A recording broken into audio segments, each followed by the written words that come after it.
मंदिर देख डरे सुदामा, मंदिर देख डरे।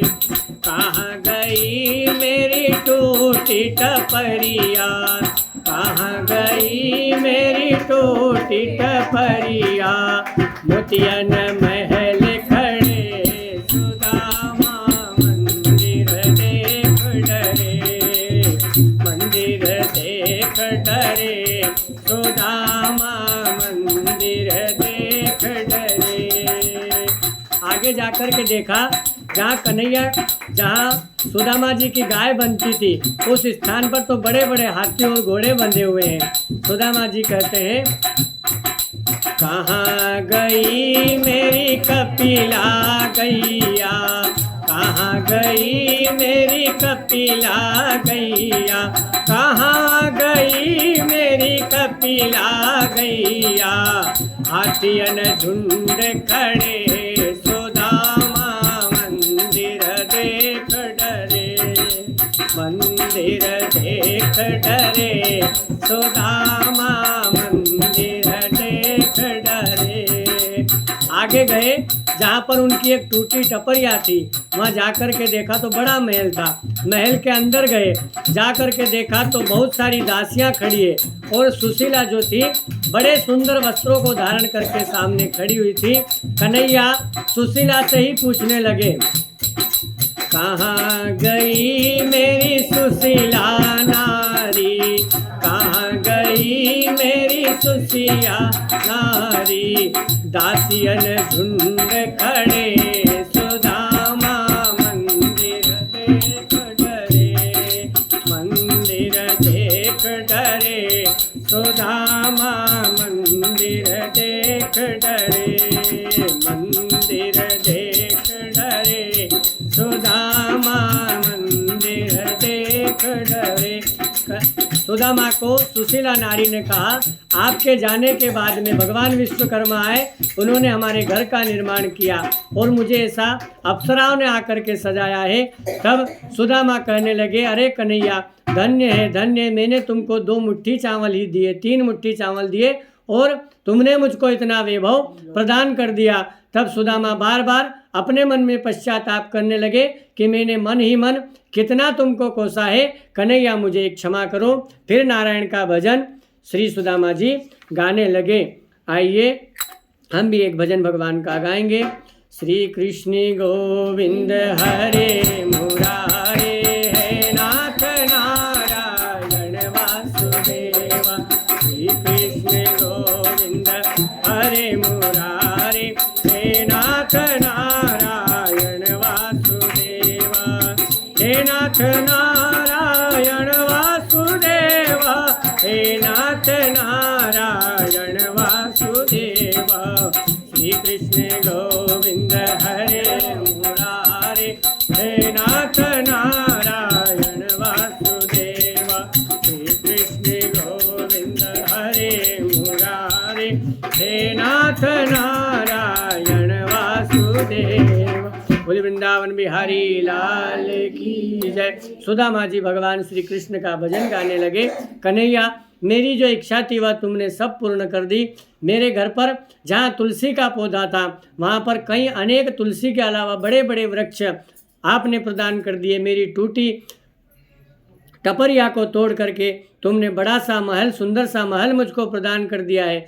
मेरी कपिला गाय जहाँ पर है उस स्थान पर अनेकानेक गाय, अनेक हाथी, अनेक घोड़ों का झुंड खड़ा हुआ है। मेरी जो बूढ़ी डुकरिया थी, मेरी जो सुशीला नारी थी, तुमने उसको सुंदरता प्रदान कर दिया। हे कन्हैया तुम धन्य हो। बार बार धन्य धन्य कहते हुए सुदामा जी अपने हरि के नाम का चिंतन करते रहे और सुशीला से कहा, देखो मेरा कन्हैया है, बिना मांगे उसने मुझको इतना प्रदान कर दिया। श्री सुखदेव जी महाराज ने राजा परीक्षित से कहा कि भगवान श्री कृष्ण ने बड़ा सुंदर उदाहरण मित्रता का यहाँ पर दिया। आगे कुरुक्षेत्र में वसुदेव जी ने एक यज्ञ उत्सव का आयोजन किया था। उस यज्ञ उत्सव में सभी देवताओं ने आकर के आहुति ग्रहण करी। 3 प्रकार के यज्ञों का वर्णन यहाँ पर ऋषियों ने कहा है। पहला जो यज्ञ है वह होता है देव यज्ञ, दूसरा होता है पितृ यज्ञ, तीसरा होता है ऋषि यज्ञ। और 4 प्रकार के ऋण मनुष्य के ऊपर रहते हैं। उन मनुष्यों के ऊपर जो ऋण है उनका वर्णन श्री व्यास जी महाराज ने कहा है। पहला जो ऋण है वह होता है देव ऋण। तो देव ऋण काय से समाप्त होता है? तो यज्ञ करने से, हवन करने से, पूजन करने से देव ऋण से मुक्ति होती है। वसुदेव जी के पूछने पर ऋषिगणों ने दूसरा ऋण के बारे में कहा। दूसरा जो ऋण होता है वह होता है ऋषि ऋण। यह भी प्रत्येक मनुष्य के ऊपर होता है। तो ऋषि ऋण से यदि उऋण होना है तो अध्ययन करें, ग्रंथों को पढ़ें, पुराणों को पढ़ें, वेदों को पढ़ें, मंत्रों को पढ़ें। अध्ययन करने से ऋषि ऋण से उऋण होते हैं। तीसरा ऋण होता है पितृ का ऋण। तो पितृ का ऋण किस प्रकार से समाप्त होता है? तो पितरों को तर्पण करना और संतान उत्पन्न करना, हमारे पितरों की पीढ़ी को आगे बढ़ाना, उससे पितृ ऋण की समाप्ति होती है। पितृ ऋण से उऋण होते हैं। इन तीनों ऋण जब मनुष्य के जीवन से उतर जाए तब जाकर के अंत में मनुष्य को स्वयं के उद्धार के लिए भजन करना चाहिए। ऐसा उपदेश श्री वसुदेव जी को ऋषियों ने प्रदान किया। वसुदेव जी ने यज्ञ में विधिवत भगवान का पूजन किया। आगे देवकी के 6 पुत्रों की कथा श्री सुखदेव जी महाराज सुनाते हैं। राजा परीक्षित से कहा कि एक दिन भगवान श्री कृष्ण देवकी और वसुदेव के पास में बैठे हुए थे। तब देवकी ने और वसुदेव ने अपने पुत्र कृष्ण से कहा कि हमारे 6 और भी पुत्र थे, उन पुत्रों का यदि कृष्ण तुम ला सकते हो तो लाओ और ला करके हमको प्रदान करो। देवकी ने कहा कि तुम योगियों में योगेश्वर हो, तुम ईश्वर का स्वरूप हो, जाओ जाकर के मेरे पुत्रों को ले करके आओ। तब भगवान श्री कृष्ण देवकी के 6 पुत्रों को ला करके देवकी के समीप उपस्थित करते हैं। तो वे 6 पुत्र का नाम मैं पहले भी आप सबको बता चुका हूँ। पहला स्मर, दूसरा उद्वीत, तीसरा परीक्षक, चौथा पंतंग, 5वां क्षुद्रभ्रक और 6ठा वणि। इन 6 पुत्रों को देवकी को भगवान ने प्रदान किया। आगे चल करके सुभद्रा के हरण की कथा आती है।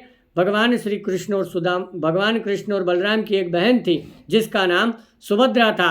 उसका हरण अर्जुन ने किया था। वह कथा श्री सुखदेव जी राजा परीक्षित से सुनाते हैं। जब बलदाऊ जी तीर्थ यात्रा के लिए गए हुए थे, उसी समय अर्जुन ने आकर के और कृष्ण से मिलने के लिए आए थे और सुभद्रा से उनका स्नेह हुआ। भगवान श्री कृष्ण ने अर्जुन से कहा, जाओ जाकर के तुम सुभद्रा का हरण कर लो। अर्जुन तीर्थयात्रायां पर्यटन वनि प्रभु गता प्रभा स्मरणो मातुलेयम सात्मनः। जाओ जाकर के तुम और सुभद्रा का हरण करना। अर्जुन ने सुभद्रा का हरण किया। महत्याम देवयात्रा मृतश्याम दुर्गति नितः। अर्जुन ने जो देवकी की एक पुत्री थी सुभद्रा, उसके साथ में विवाह किया। आगे वेदों के द्वारा भगवान की स्तुति हुई। भगवान शिव ने संकट मोचन स्तोत्र भगवान कृष्ण के समक्ष गाया। व्रको नाम शुरापुत्रा सकुने पथिनारिदम दृष्टा असुतोषम प्रपच्चा देवेशु त्रिषु दुर्मिता। भगवान शंकर ने संकट मोचन स्तोत्र भगवान कृष्ण के सम्मुख गाया। आगे भृगु ऋषि ने 3 देवों की परीक्षा ली। ब्राह्मण के मरे हुए पुत्रों को भगवान श्री कृष्ण ने ब्राह्मण को प्रदान किया। आगे यदुवंशियों के श्राप की कथा श्री सुखदेव जी महाराज राजा परीक्षित को सुनाते हैं। वादरायण ऋषि कहते हैं, कृत्वा देववधम कृष्ण शरामो यदुभिर्वृतः भुवोवतारम यदभारम जविष्ठम जनयम कलम।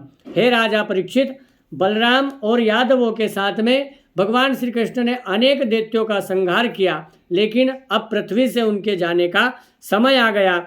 जब उनका समय आया, किस प्रकार से यादवों को ऋषियों ने श्राप दिया, वह कथा मैं तुमको सुनाता हूँ। एक बार पिंडराक्र क्षेत्र में भगवान की प्रेरणा से यादवों का जो कुमार था, जाम्बवती का पुत्र सांब था, उसने स्त्री का वेश धारण किया और ऋषियों की परीक्षा लेने के लिए अपने पेट पर वस्त्र को बांध करके और वस्त्र धारण करके स्त्रियों की जैसी वेशभूषा बना करके और ऋषि के पास जाकर के प्रणाम किया और पूछने लगा, हे यथार्थदर्शियों, यदि आप ऋषि हैं और भविष्य को जानते हैं तो आप हमारे एक प्रश्न का उत्तर दीजिए। हमारे मन में तो एक शंका है कि हमारे जो गर्भ में है, मेरे जो गर्भ में है, वह पुत्र होगा अथवा पुत्री होगी। तब जो ऋषि थे, ऋषियों ने नेत्र बंद किए और उन्होंने देखा, एवं प्रलब्धा मुनियाश्चा कुपितांद्रपा जनिष्यति मोमंदा मूसलम कुलनाशनम। देखो, तुमने अपने कुल के नाश के लिए यह प्रश्न पूछा है। तुम्हारे गर्भ में न तो पुत्र है न पुत्री है, तुम्हारे गर्भ से एक मूसल का जन्म होगा और वह जो मूसल है